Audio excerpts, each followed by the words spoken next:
Di video kali ini kita akan bahas tentang typography dalam UI design.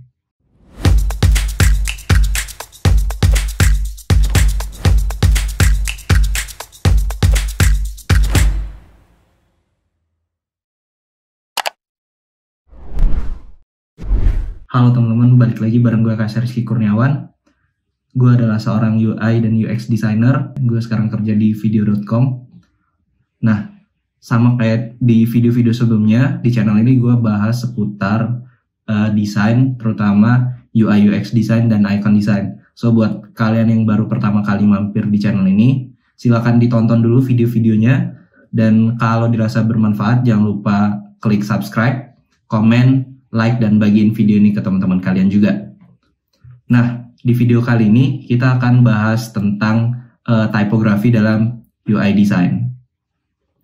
Oke, mungkin langsung aja kita ke videonya ya. Jadi, kalau ngomongin typography, kita harus tahu dulu kan, seperti biasa kita harus tahu dulu typography itu apa sih. Kalau teman-teman cari ya di Google gitu atau baca-baca di artikel atau Wikipedia, typography itu adalah seni menyusun huruf agar informasi yang disampaikan melalui media huruf itu mudah untuk dibaca kayak gitu. Oke, kita lanjut. Jadi kenapa sih typography itu penting dalam UI design? Kalau lihat dari pengertiannya tadi atau definisinya tadi, typography adalah seni menampilkan huruf yang berisi informasi. Nah, huruf-huruf itu disusun sedemikian rupa untuk mempermudah kita sebagai pengguna atau pembaca informasi itu dalam menangkap atau menerjemahkan isinya itu. Jadi secara nggak langsung kalau di dalam UI design kita pasti gunain tulisan-tulisan yang isinya adalah typography tadi. Nah, gunanya apa? Kita mempelajari typography ini supaya kalau pas ngedesain itu kita bisa menggunakan typography sebaik mungkin agar menimbulkan pengalaman pengguna yang nyaman gitu ya, yang experience-nya enak lah gitu. Jadi typography ini mempengaruhi pengalaman pengguna juga. Oke, lanjut. Nah, kalau secara umum ada beberapa jenis typeface ya, atau teman-teman lebih akrab dengan istilah font. Nah, sebenarnya beda antara font dan typeface. Kalau typeface itu kayak Times New Roman atau Roboto, itu typeface. Sedangkan font itu adalah spesifiknya, kayak Times New Roman Bold, itu adalah font Times New Roman Bold. Terus juga Times New Roman Italic, itu adalah font. Tapi kalau kelasnya atau family-nya itu namanya typeface kayak gitu. Nah, sebenarnya banyak klasifikasi font. Ada, kalau di sini gue tulis dua, yaitu serif dan sans serif. Tapi ada juga kayak kaligrafi atau yang tulisan nyambung. Terus juga ada tulisan yang mono gitu. Ada juga lagi yang untuk display. Sebenarnya masih banyak. Tapi yang umumnya digunain dalam UI dan UX design ada dua ini, yaitu serif. Contohnya Times New Roman dan sans serif. Contohnya itu Roboto gitu. Kita lanjut. Nah, serif sendiri dibagi dalam beberapa jenis kayak gitu. Ini biasanya dikelompokkan lagi berdasarkan tahun gitu ya, tahun pembuatannya gitu. Ada yang old style, terus juga transitional, terus juga ada didon, terus juga ada slab. Nah, yang serif ini kalau teman-teman perhatiin adalah jenis huruf yang ada topinya gitu ya, ada ini nih, ada garis di ujung-ujung hurufnya kayak gitu. Nah, yang selanjutnya ada sans serif. Kalau dicari lagi di Google Translate, sans itu artinya without ya, atau tidak menggunakan gitu ya. Jadi sans serif ini huruf-huruf yang nggak pakai topi tadi gitu, nggak pakai garis di ujung-ujung fontnya. Contohnya ada Roboto gitu, ada lagi San Francisco. Nah, dibagi lagi. Jadi kalau serif tadi dibagi jadi beberapa jenis, sans serif ini juga dibagi jadi beberapa jenis.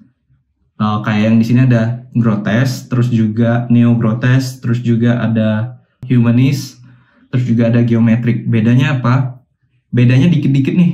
ada yang di ujung-ujungnya kayak gini, terus juga ada yang di jenis perbandingan antara lebar dan tinggi hurufnya kayak gitu. Tapi sebenarnya secara umum itu ada dua itu yang dipakai di dalam UI design, yaitu serif dan sans serif. Nah, kita lanjut lagi.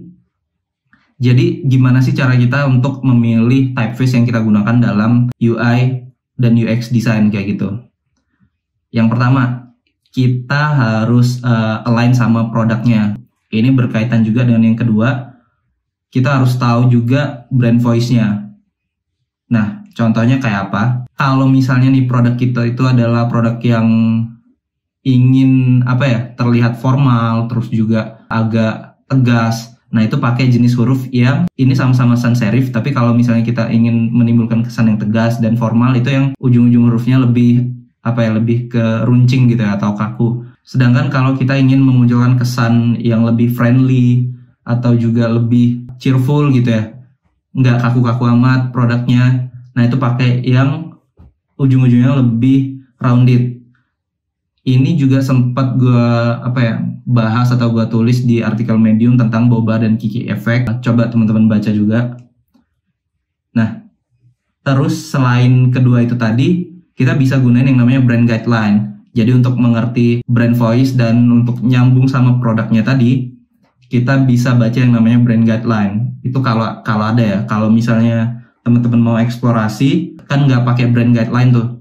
Nah, itu bisa gunain tips yang pertama tadi, yaitu ngerti dulu desain yang mau teman-teman buat ini mau memunculkan kesan yang gimana kayak gitu. Karena itu juga mempengaruhi experience dari usernya. Kayak Medium, dia pakai sans serif, terus kita ngelihatnya agak formal gitu ya, ngebacanya artikel-artikel serius gitu kan. Nah, selanjutnya itu gimana sih caranya untuk combine typeface-nya? Misalnya teman-teman kebingungan nih, ini gimana ya cara nge-combine typeface-nya, apa fontnya pakai yang sama atau typeface-nya cuma satu gitu ya. Kalau kita lihat lagi, kita harus tahu dulu nih fungsinya gimana.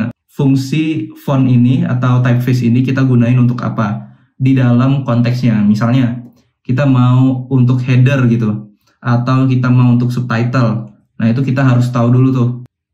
Setelah kita tahu fungsinya, kita harus tahu juga nih platformnya di mana. Kita harus ngedesain, kita akan ngedesain UI ini untuk diimplementasi di mana. Misalnya kalau kita ngedesain di Android atau iOS dengan kita ngedesain di platform lain seperti misalnya di desktop atau TV kayak gitu, nah itu beda lagi. Jadi kita harus tahu platformnya buat kita nentuin ukuran-ukurannya lagi kayak gitu. Selain itu kita harus tahu juga konteksnya kayak yang gue bilang tadi. Misalnya di sini ada title, terus juga ada durasi video, terus juga ada channel. Ini bisa kita lihat kalau yang di title ini kan agak bold ya gitu. Kita gunain agak bold karena emang informasinya major gitu ya. Informasinya itu dan durasinya juga nggak kalah penting dari title. Sementara yang di channel itu kita lihat ukurannya lebih kecil daripada title kayak gitu. Nah, jadi kita harus tahu informasi yang mana yang perlu ditampilin lebih menonjol kayak gitu kan. Jadi waktu kita nentuin typeface biasanya nggak serta-merta langsung jadi gitu kan. Kita harus eksplorasi dan eksplorasi lagi.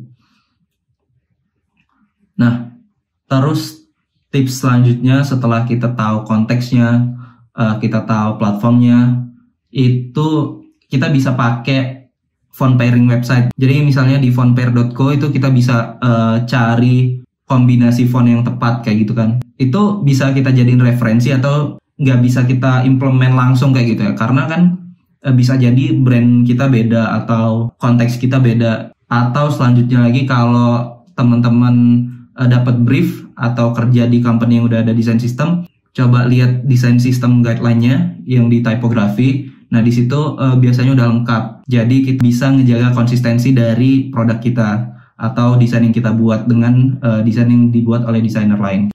Setelah itu apalagi ya? Oh ya, tips yang lainnya mungkin teman-teman juga sering-sering latihan ya atau sering-sering eksplorasi. Itu bisa ningkatin feel teman-teman juga. Jujur ini susah-susah gampang gitu ya. Gue juga masih belajar sampai sekarang gimana nyusun hierarki informasi dengan tipografi yang tepat kayak gitu. Nah, jadi apa aja yang udah kita pelajarin di sesi kali ini? Yang pertama, kuncinya itu adalah ngerti dulu nih purpose-nya, atau ngerti dulu teman-teman itu lagi ngebuat desain apa, informasinya untuk apa, dan seberapa penting informasi tersebut. Jadi itu sangat penting dalam typography kayak gitu. Jadi harus tahu dulu purpose-nya. Yang kedua, stay hungry, stay foolish. Jadi teman-teman belajar terus, baca-baca atau sering-sering lihat referensi visual kayak gitu. Nah, kalau misalnya typography, teman-teman bisa tuh ngelihat desain-desain yang di dribble, seni nyusun hurufnya gimana, terus hierarkis informasinya gimana kayak gitu kan. Ya, mungkin segitu dulu buat video kali ini. Kalau teman-teman ada yang mau nambahin, ngasih saran, kritik, atau komentar, silahkan komen di bawah. Terus rencananya gue akan fokus dulu beberapa bulan ke depan untuk melengkapi materi UI dan UX ini. Jadi kalau teman-teman ada saran, video apa lagi yang harus kita buat kayak gitu, atau video apa lagi yang teman-teman butuhin untuk belajar, nah boleh silakan komen di bawah. Jangan lupa juga bagiin video ini ke teman-temannya kalau dirasa bermanfaat. Ya, mungkin segitu dulu buat video kali ini. Sharing is caring. Thanks for watching.